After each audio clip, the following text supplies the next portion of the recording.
And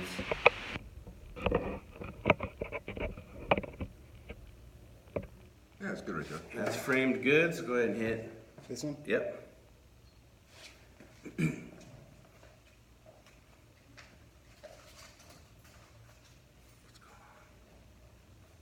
Why is that not? What's it say? It's got some little thing on the bottom there. Oh, starting live video. It'll figure it out. Yeah, is it buffering? I don't. Oh no, it just says starting live video. I don't. It has to be a signal because normally this will go live. It'll go right away. How's the signal look on the phone?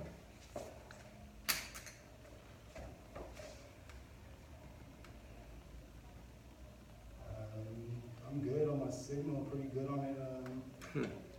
Then let's just initialize it again.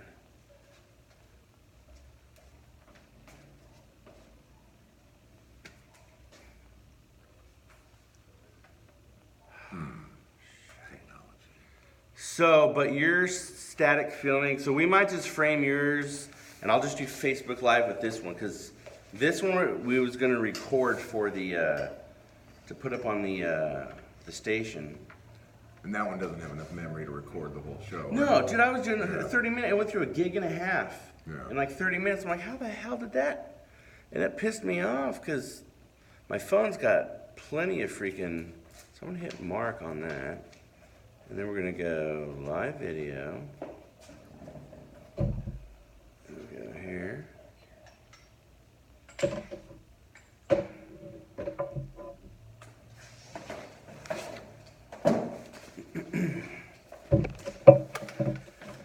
Yeah, it has to be either the signal on that or whatever, because it's not, normally it'll just, It'll go try to right move my away. phone closer or something. no, it's not that. It's not that. I'm gonna try to restart another signal or see if you're connected on your options. No. Just go ahead and set up your camera. What's the ETA on that? The ETA on that is about, I'll say about at least 8 to 10 minutes, honestly. Okay. Because I set on my aperture. I don't know why it's not I'm freaking. not showing a connection for anybody right now. Oh my god. Let's see. Settings. Okay, I see one connection now. Not my department. Oh, it's on the. It's on your Yeah, it says right there. hotspot. Phone. So I'm getting Messenger, so I know it's on. So I'll go to Facebook, go live video. Quiet on set. Then we'll go here. Well, good evening, ladies and gentlemen. Welcome to Cellar 13 Films. My name is Glenn Spillman alongside Joe Rigdon.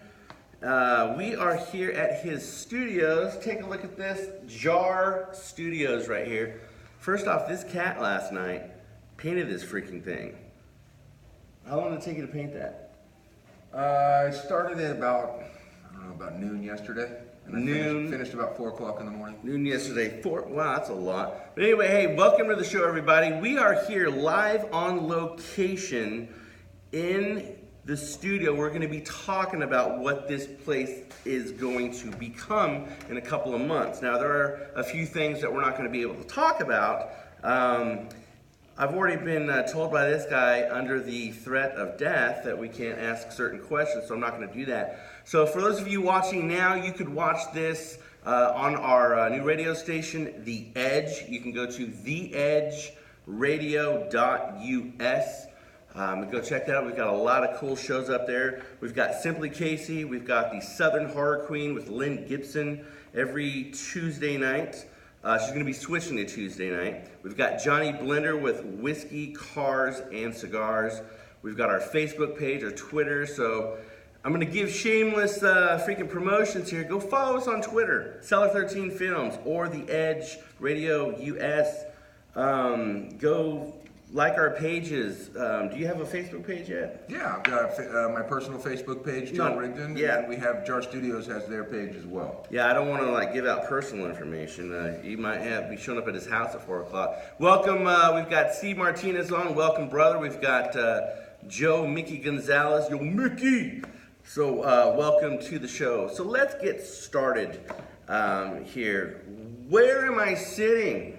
So we are at 2725 Dawes Street. We're out here in Rancho Cordova. We have chosen this location for Jar Studios' first physical location. Jar Studios is basically, we're an entertainment company. We're focusing primarily right now Entertainment company. No, that's not a strip club, folks. No, I'm just definitely kidding. not that type of entertainment. We are all ages entertainment, family entertainment. We're really focusing heavily on interactive, live action entertainment. So our first endeavor is an escape room. And we're going to be opening an escape room right here in this location in Rancho Cordova. As you said, we're a couple months away. Yeah. We're kind of getting everything squared away. Opening a business is a very big process. Absolutely it is. Yeah, we're trying to do everything by the book. Right. And so we are working with the city. I have to say, as much of a pain in the rear that bureaucracy is, and dealing with permitting and dealing with all that process with the city of Rancho Cordova has been really wonderful. And all the people down there at the city have been very helpful in answering our questions and working with us to get our operation up and going and having everything appropriate. Because once I'm open, I don't want to get shut down. No, you don't want that red tape. Matthew, welcome to the show. We've got Steven, another Steven on there. Welcome to the show. Now, if you guys have questions throughout the show, please, I implore you to ask away. Ask him whatever questions, and if he cannot answer the question for whatever reason, I already told him to plead the fifth. And the reason why is, it's not being funny, is there's certain things that are in the realm of this escape room that he doesn't want to give away some of the secrets or maybe some ideas that some other companies that might already be open. I'm not saying they're going to steal them, but I'm saying they're going to steal them. So he doesn't want to do that. So Dan Bam Bam Still, what's up, brother? Welcome to the show. So, first off, when is your ETA of opening? Are you going to do a soft opening? We're not really sure yet. We only have 1,000 square foot space here. So we don't have an extreme amount of room I like it. Looks nice. to host anything as sort of a large grand opening. And it's not really a traditional type of business like a convenience store or a pool hall or something where you would really have a large gathering. Right. We generally accommodate for about 8 people at a time. So we'll be posting a lot more on our personal page, on our business page and things like that as we get closer to opening. But right now, we're hoping for March. We're really working with the city right now. Once we have our permits 100%, they said, okay, you guys are good to go on everything, then we'll have an actual opening date. Official date that we can put. But we don't want to put one out there until we're completely done with our permitting process. All right, Melissa, welcome to the show. Melissa is watching all the way from Idaho Falls, Idaho. Wow, the Spud State. The Spud State. Hey, Melissa, I don't know if Christina told you yet, but I talked to the owner of the place that we're talking about, and we're locked in to shoot there. So more on that, folks. We got a new location for a film that Melissa not only wrote, but she experienced, so it's based on a true story. But I won't say anything about that just yet. Now, Joe, what is your main focus here? Like, you were sitting around one day, and I'm sure an idea popped into your head, and you're like, well, I think it might be nice to open up a freaking escape room, an entertainment company, and I'm going to take this leap and become a business owner. Tell me about that time where that thought just knocked into your head and became reality. Well, initially for this escape room, I lost my job back in September. And so after I lost my job, I did some thinking, and I sat down with my wife, and basically the way I describe it, I did something that was either really stupid or really smart, and I'll know in a few months. I cashed out my 401k and took that money and decided to start my own business. I had learned a lot of great skills at my previous job.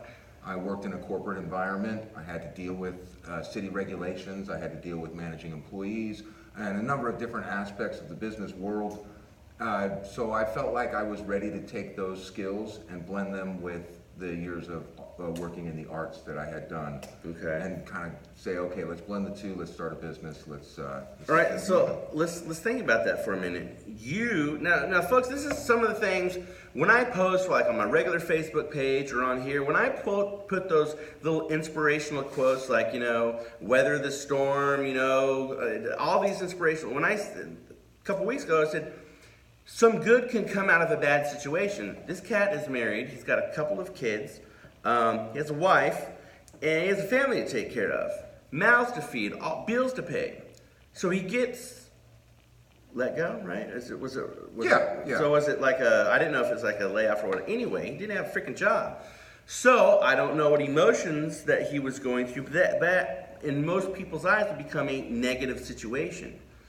But maybe there is just the powers that be weave and wind a road and guide you. So instead of you going off to the pub and drinking yourself to oblivion, instead of you just, sitting and pissing in your beer, you thought and you sat around and you said, I'm sure I'm speaking for you, but how can I make this situation into a positive one? And then this idea came. So when you first talked to your wife, honey, I want to take my 401k, I want to take all this money that we could use to live on, and I want to pop it into 1,000 square foot facility, and I want to build an entertainment company. What did she say to you? She was actually 100% behind me.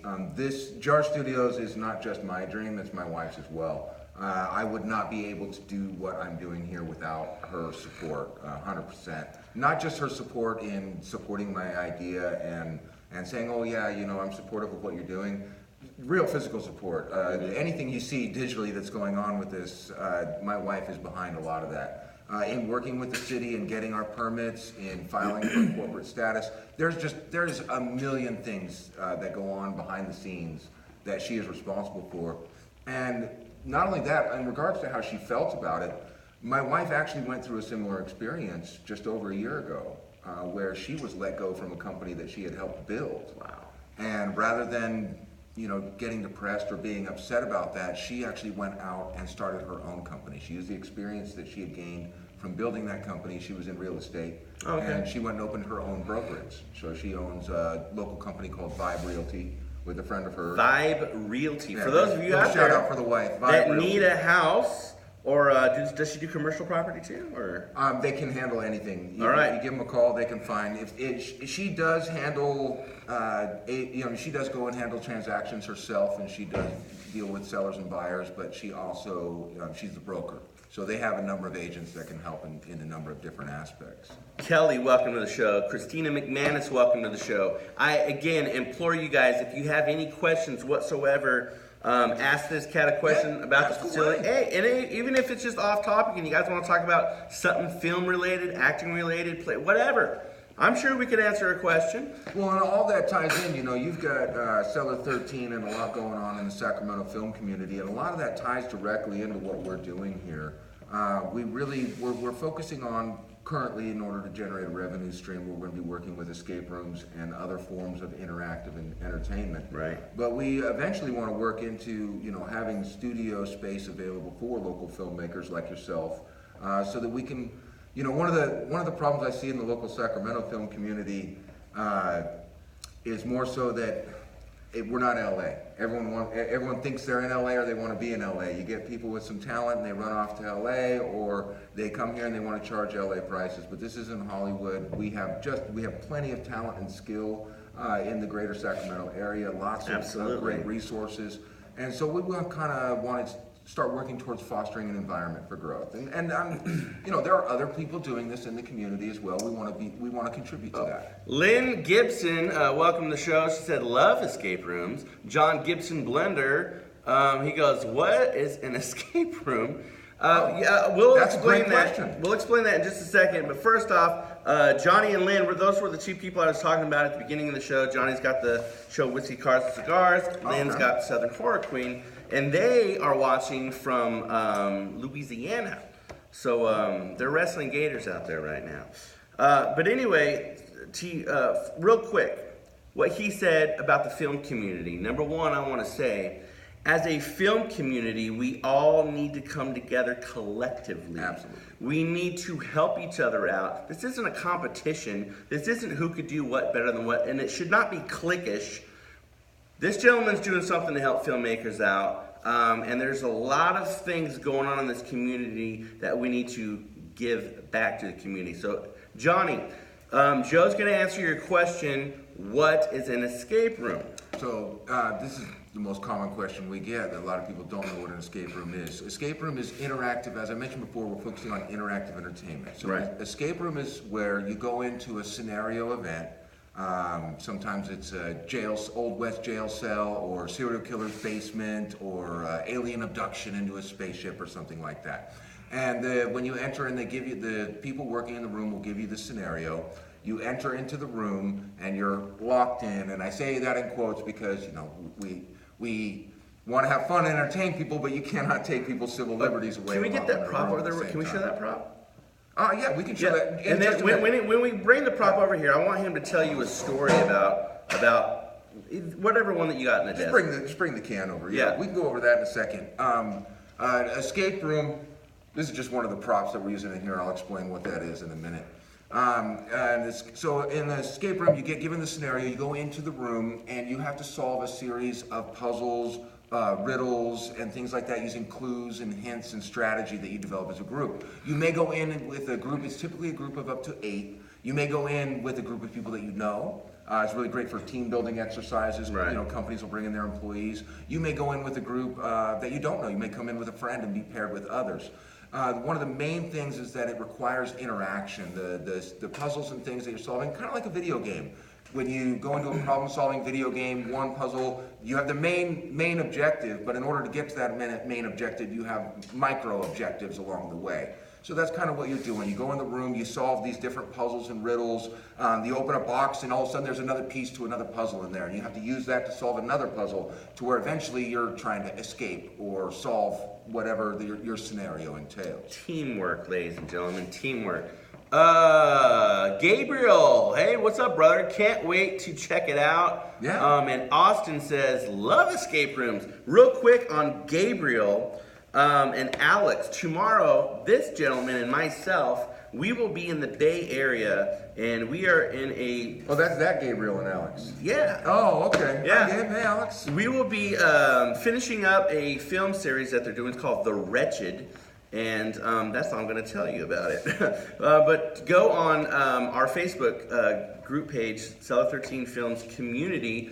I will be posting pictures on there, behind-the-scenes pictures on there, like I did last week. We'll talk about that film here in a minute. But back to the escape room. We're talking about this. This could be what you think is an ordinary can. You think that he just went to Home Depot and picked it up? No.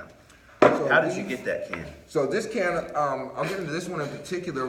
When I mentioned what the theme is, one of the big keys with escape rooms is to make them immersive. Right. So it's kind of like a ride at Disneyland or something like that. You want to go on our theme park ride. You want everything along the way to really get you into the experience. So in our lobby and other areas of the environment, we'll have different props and things like that to kind of build it. This particular prop, this is an old paint can, and we were gonna rust up some things where, you know, not to give too much into what our particular theme is. We will be releasing what our theme is very shortly.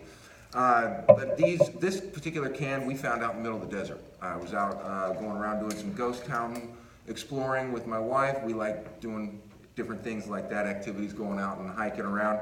And I found some old rusted items, and I thought, hey, what a great idea. Rather than having to go through the trouble of painting some things up rusted, we just simply brought them back, we cleaned them up a little bit, and then sprayed them with a coating. So this is all sealed up. You're not going to get tetanus from this anymore. It's not dangerous or anything like that, but it gives a very realistic feel to the prop. And of course, it's not going to work well with everything. Some props need to be light, Right. and so you don't want to use real material. But with something like aluminum, you know, a little aluminum can, it's a really great find.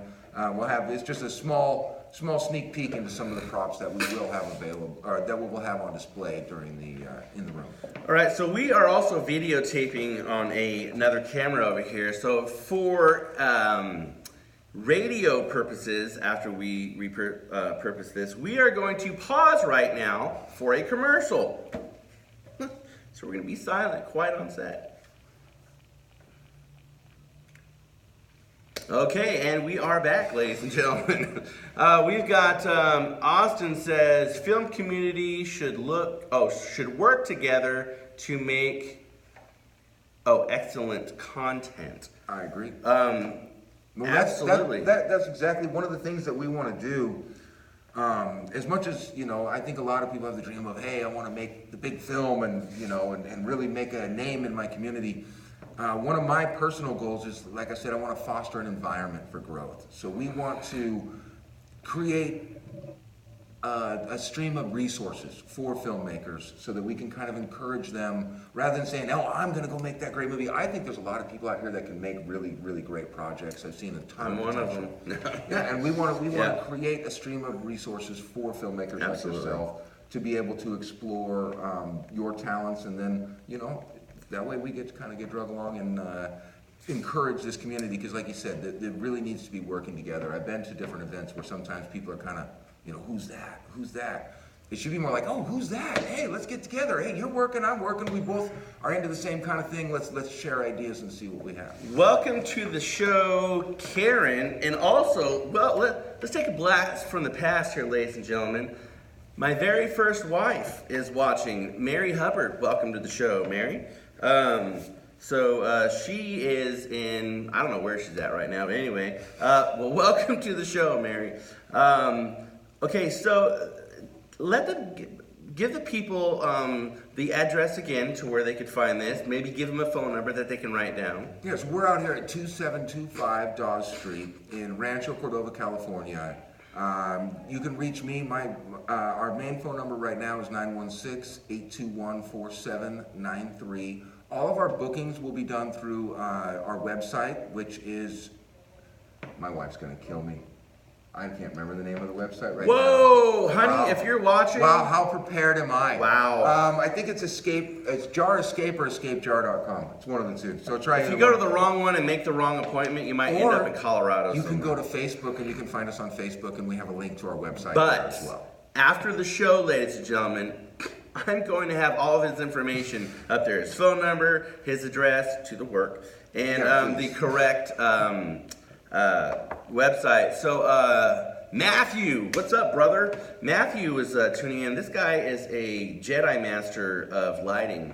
He has 30 years of experience. He started with absolutely a duck egg, and now he's got a 21-foot trailer, over almost 3,000 items on his gaffer equipment. So he is one of these stories of success starting from nothing, and well, that's exactly what we're trying to do here. Like I said, we've got 1,000 square feet right now. Yeah. Our business plan, we're looking hopefully in the next few years to bump up into the 10 to 20,000 square foot range.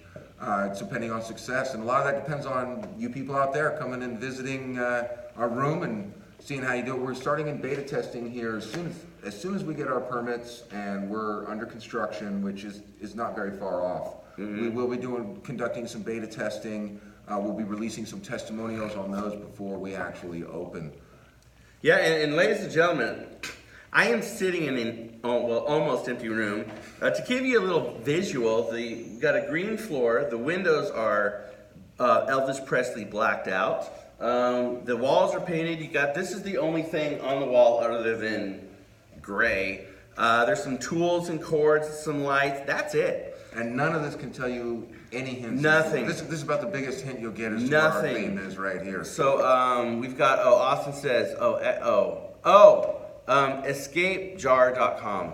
Okay, cool. Thank you, Austin. That's my website. No, I mean, who's saving Austin? us.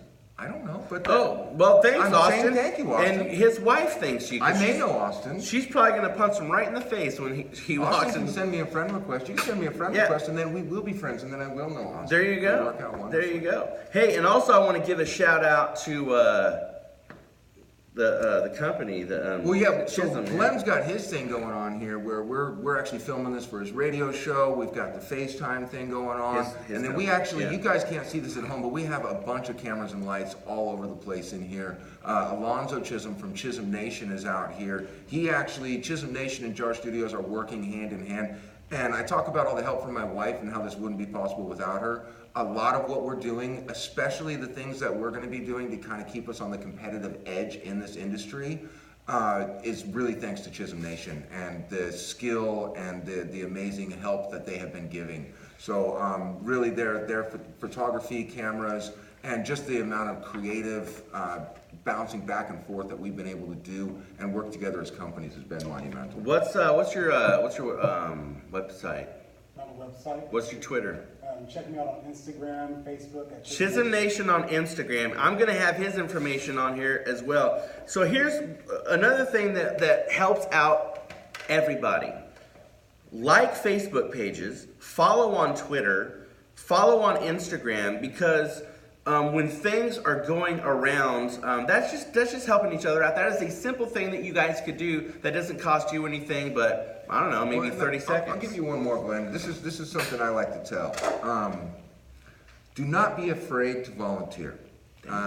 Working for free there's an old book, Rich Dad, Poor Dad, which is not exactly gospel, but he talks about that in that book. Working for free and how sometimes working for free actually can get you a lot farther than not. And I'll tell you this, part of the reason I'm even able to do what I'm doing here today, or even get back into acting and working in the entertainment world, is because of volunteering. My son got into swimming when he was about 10 or 11 years old. When we were at the swimming one day, just a little background, my sister is a very successful swimmer. I grew up around swim meets and I hated it because I wasn't the successful swimmer. I'm the one who had to sit through the swim meet all day. If any parents out there have done swim meets, it's a long day. Is it worse than watching bowling? Well, it's exciting for the 30 seconds that your child is swimming. And Hey, then you get to Johnny. wait a few hours for the others. So right. But I mean, everyone comes together, they find ways to entertain ourselves. But needless to say, I wasn't really excited when my son signed up for this. The first day that we had a meet, the person that was doing the announcing put out a call and said they were retiring and they needed a new announcer. Oh, wow. So my wife says, hey, you like to talk. Imagine that. Yeah, go on over there and do that, it'll entertain you. So I signed up to do it. I had no announcing experience prior to that. I fell in love with it. I did a really good job. I still do it to this day. It's the Cordova Blue Marlins out here in Rancho Cordova. I will be announcing for them this summer at their swim meets. But the point is, after doing that, I fell so much in love with doing the announcing. I pursued other avenues, started announcing and volunteering for other youth sports leagues that led me to where I ended up getting my own radio show. Because of the volunteer work that I was doing for these kids, and that wasn't my goal when I did it, I was just trying to help them out. I guess the point I'm trying to make is this is why we need to be helping each other out in the film community. You never know what opportunities that helping somebody else out is going to lead you to. And I'm able to open my own studio now. I'm opening my escape room. My wife and I are following our dreams of owning our own business. One of the reasons that we wanted to do escape rooms, I come from a very large family, and I'm a summer baby. So when I was a kid in the 80s... Well, that's one room you escaped out of in the beginning, yeah. When I was a kid in the 80s, every birthday party was at the park. Right. We're going to the park for your birthday. We got too many kids. We can't afford anything else. My wife, her dad was in the military, so we didn't really have the big elaborate birthday parties.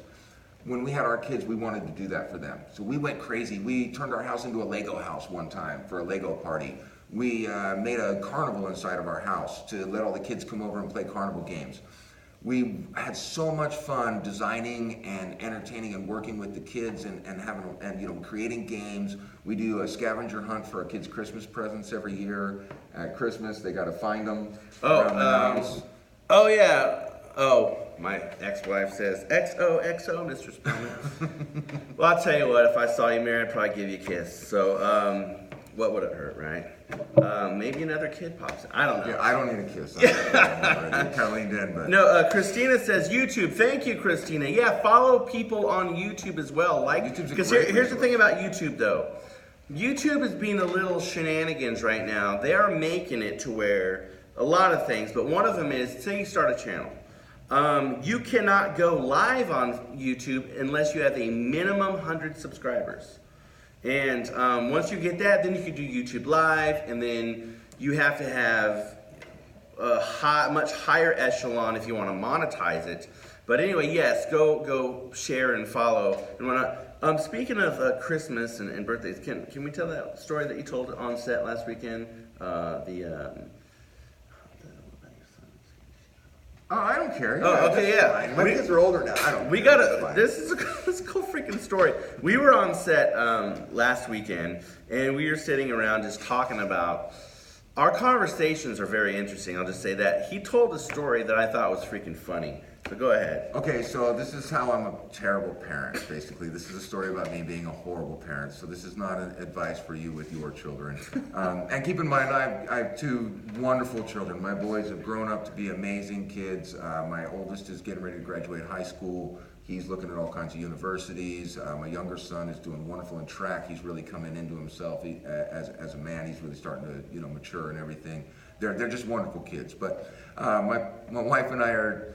Man, everyone's gonna think I'm a horrible parent after I it's tell funny, this. dude. It's funny. All right, They were just little so kids. my wife and I like horror movies a lot. We're big horror movies. One of the things that we have in common. We love horror movies. We like spooky stuff. We're the house that kids go screaming from at Halloween. So come on over at Halloween. We will scare you. We get teenagers running scared. So when my older son, when he was in kindergarten, he was coming home from kindergarten one day. They do the half day, and it was Halloween, and he loves horror movies too. He wanted to be a zombie. We went to the thrift store and we got him a little suit, and we dressed him up in a little suit, and then we dirtied him up with a lot of powder and everything, made him look really like he'd been buried. And then we put him in the bathtub in the bathroom,